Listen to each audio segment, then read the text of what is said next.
1,000-mile race for us. We caught up in a bunch of different things on track. And spun out trying to get my pit stalls. Went for my pit stall one time. Passed a lot of cars all night long. We finally got some track position at the end. We knew we had a good car, and they could take advantage of that there. And my hat's off to Mark Martin and that whole 5 team. We were running as hard as we could and just kind of matching pace, and we had to go into fuel conservation mode after that. But 50 years old, he drives his butt off, man. I'm proud of him. How important is clean air here at Darlington this year? It's everything. With this new car and the new asphalt, it's even more important than it's ever been. With the old asphalt, cars would fall off enough where you could actually worry about handling, but today it was all about clean air. If you put us out front, we might have been able to win the race, but good run for the U.S. Army Chevrolet, and I wish we'd been close to this Southern 500. It's one that's special to me, but we'll come back next year. And you led a number of laps, Ryan. Ryan, I just want to get your thoughts on something that transpired before the race in Jeremy Mayfield. What type of message do you think NASCAR sent with what they did today? I didn't see the press release. I heard it was Jeremy. I don't know outside of that. I don't know what the penalty's going to be and for how long. I'm not aware of any of that stuff. But NASCAR's doing their job, and that's important. And it's whether he was racing or not, it's still important to keep the garage clean, and they're doing their job. Like I've always said, on paper it looked like it was supposed to. It's just, you get to the racetrack and you see Hendrick Motorsports and Childress Racing and Gibbs Racing and Yates, and just got to give everybody at Hendrick Motorsports props for the chassis department, engine department. They've just got us rock solid right now, and real appreciative of all of our Mac Tools, our Coca-Colas, Office Depot, Old Spice, U.S. Army on Ryan's car, just everybody at Stuart Haas and Joe Custer and Haas Automation and Joe Custer and Gene Haas for giving us the opportunity. It's just been awesome. And the driver did a great job tonight, too. The funny thing is I look fresher than he does right now. He's the one that's in better shape. They finished 3 and 4 tonight. Tony, was it a better night for Tony Stewart, the driver, or Tony Stewart, the owner? Doesn't matter. It's good for both. So, I'm proud of this guy. I mean, he's out there a long time on tires and held off Jeff Gordon and us, and just real appreciative that we got the opportunity that we've got, and Joe Custer and Gene Haas and everybody at Haas Automation and U.S. Army and Office Depot, Old Spice, all these guys that believed in us when we decided to do this, and everybody said we were crazy, but we're having fun being crazy right now. A record number of cautions here tonight. Were you on pins and needles even more so than you are in Darlington?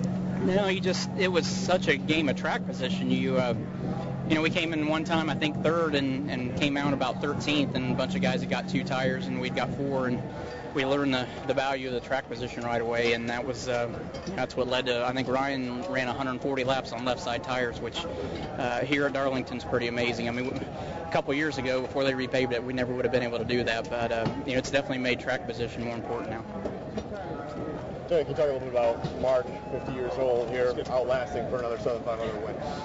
Shoot, he could go till he's 75 if he wants, I think. I mean, nobody works harder than him at staying fit. I mean, him and Carl Edwards are probably the 2 most physically fit guys we got in the sport, and Mark works hard at the age of 50 to do it, and it makes you proud when you if you're going to lose, you want to lose to a guy like that, somebody you really respect.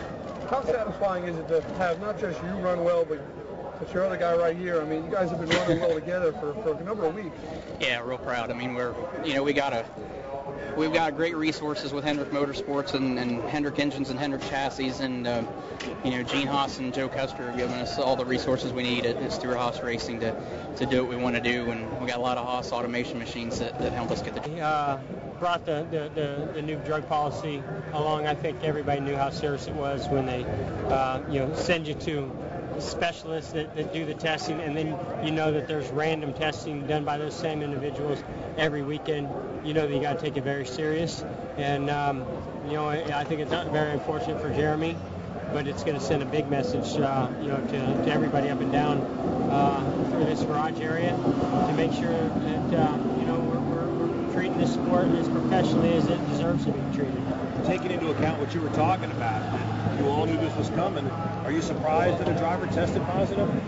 Well, you knew it had to happen eventually, but you're always surprised. Heck yeah, and surprised that it was Jeremy. And run that hard for Zinco. Oh man, I was making you work. You were making me work. Great job. It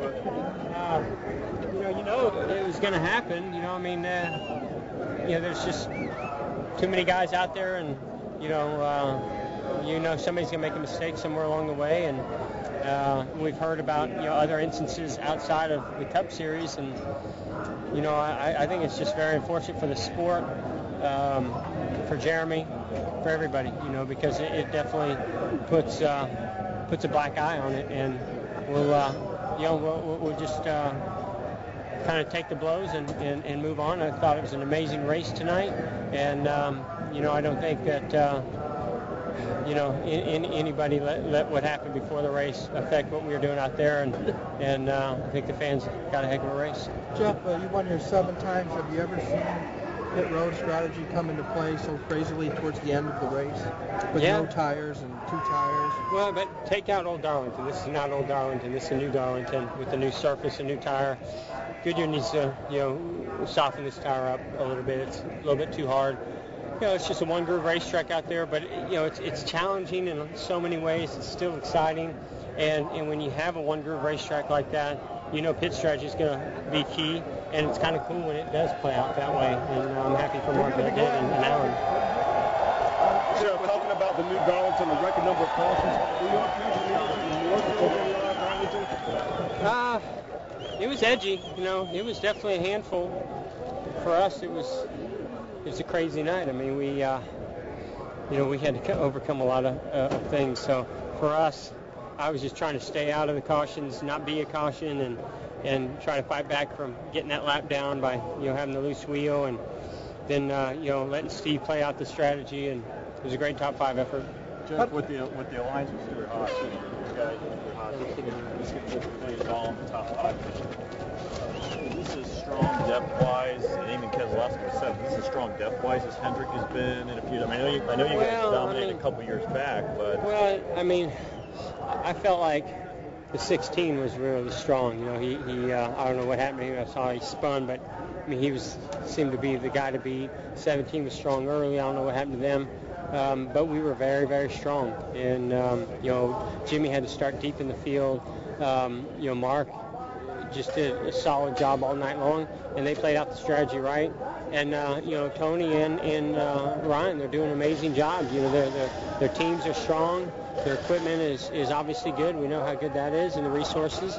And they're maximizing it. They're doing what you should do in that position. They're utilizing those resources, that we all worked hard for, that they have teamed up with us in a way, So, and Brad did an amazing job too. So I think it showed that tonight we were very strong. How does Mark keep doing it? It seems like he's been rejuvenated again. Well, I think you guys are discrediting Mark Martin, because I never thought he lost. I mean, this guy is amazing. He's just an incredible race car driver and just one tough guy. And he never gives up. And I'm really proud of him and happy for him, but I'm extremely happy for Alan and that team. They've had some tough times, and it's been a hard fight to get back into this position. And I'm just thrilled that Rick and Alan and all those guys are able to enjoy some wins from all the teams right now. We got to get Junior up there, but I think we can get him up there as well.